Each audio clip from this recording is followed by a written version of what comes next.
check the back of So he hit the back. Yeah, he kept like hitting me. I was like, come on, dude. And what happened on the tip over? You know, the reality on that one is I haven't driven this car in 2 years. I went with a taller tire, so now I'm taller. And then I went with a wheel that actually made me more narrow. So it was just a lot of just not being super experienced with it, and I just glanced away for a second. That's all it was? Yeah, I was, and I don't even just know. Tipped it over. Just threw me, and I just dug in. It just dug me in. How you feeling about the next section here? The car's running well. Like, good. It's running well. The suspension's doing well. We're about what? Not quite a fourth of the way done. So I got refreshed, and they got the car all refreshed. I got in and took off. So I got to pit 4. I had them check the tires again to see how the bearings were holding up. And of course they were super loose. And I had known that because they were just making a horrible noise.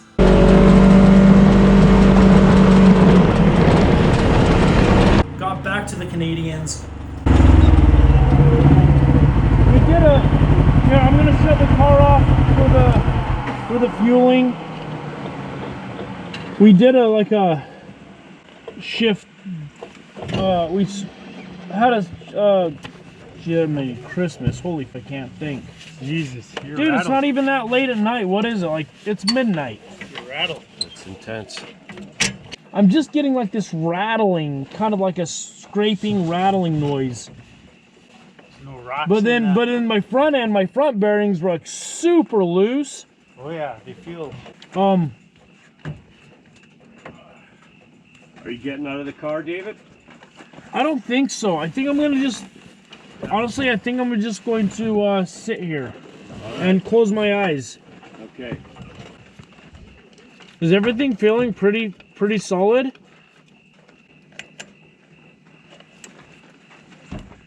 Oh no, I don't even need to pump any fuel. My auxiliary tank is good. That bearing on the front right is pretty loose. You could try tightening it a little bit more, but I might just have to limp it up to pit 5. Are you using racing tracks and everything then? Yeah. So they tried tightening them up as much as they could. They didn't have any parts, and then we decided that it would be best for me just to try to get to pit 5. It was a 130-mile section, but I would just limp the car. I would just try to get it to where the tires wouldn't fall off of the thing, and I'd just get it to pit 5 where I can meet the crew, and we could actually switch out some bearing carriers. So I got on my way, set a solid pace. About halfway in that section, 70 miles in, I caught back up to JD Daniels, who had passed me when I was in pit 3 working on the car. He was having some sort of steering issues. And it's bent, so I don't get full rack. I came like 2 miles, it's almost all the way out. Go to my little bag, I got tools and stuff. How are you doing? I got like... Oh, I have 2 bad front wheel bearings, so I'm limping it right now. But man, I'm like... Hey, I'm sorry, when you rolled on your side, there was no room. I know. I felt like an asshole. Yeah. Yeah, it's fine. It's fine. I've been here for like 2 hours. With my hey, why were you going backwards on the course? Everybody was lost. Oh, okay. There was a weird turn down in there, and it got everybody jacked up. So I got him some tools and some parts that I carried with me, and then I ended up passing him and continuing on to pit 5, San Ignacio.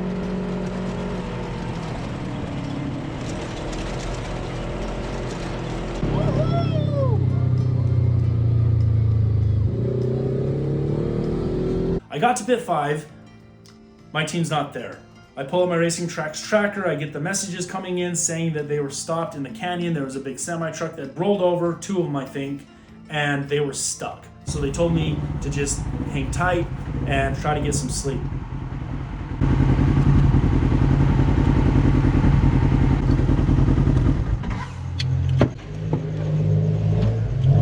What a night! No shit! You know that only gets to talk to yourself. Oh boy. It only gets better from here. Is that sarcasm or does it only get better from here? That's pretty much sarcasm. Oh, okay. So they told me to just hang tight and try to get some sleep. So I tried that. That's not easy to do when there's really cool Mexican fans that just want your attention. You like it? Is this okay? ¿Está bien? Está bien. Preciso dormir. Duérmate. Ya. Buenas noches. No entiendo. Ya, toda carrera. Toda carrera. Solo uno. ¿Lleva el primer lugar o segundo, tercero? ¿Cómo va? 11. No, yo no sé, 10. Más o menos. Ya, Está bonito. Es tuyo. ya. Beautiful, huh? Gracias.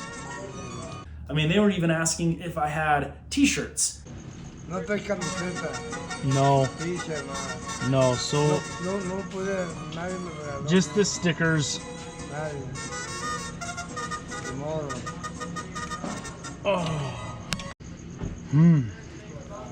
No toma nada. Huh? No toma nada, pastilla. Oh. ¿Nada? Yeah. Hey, amigo, sigue tu camino. Yeah, Amigo, sigue tu camino. yeah, preciso dormir. Pues duérmete. Okay, gracias. Hay que duérmete.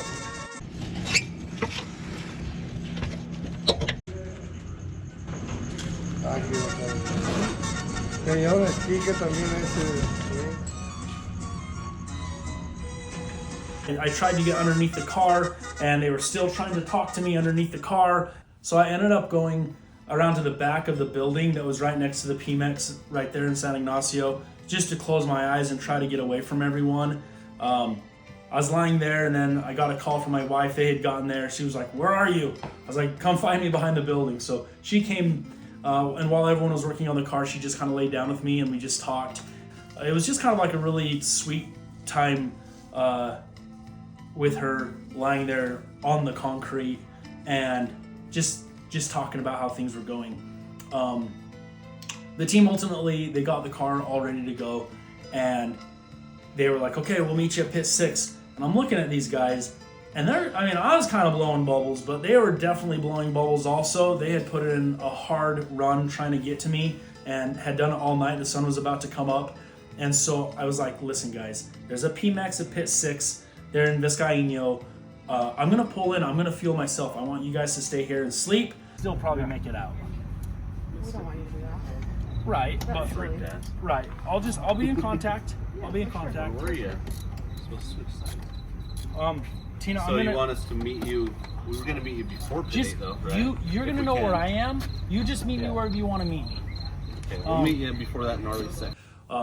So I go and I take off on the section from pit 5 to pit 6, and I'm hauling butt, and I'm doing good. The car feels tight, and everything's good. The sun's coming up, and I'm just kind of moving.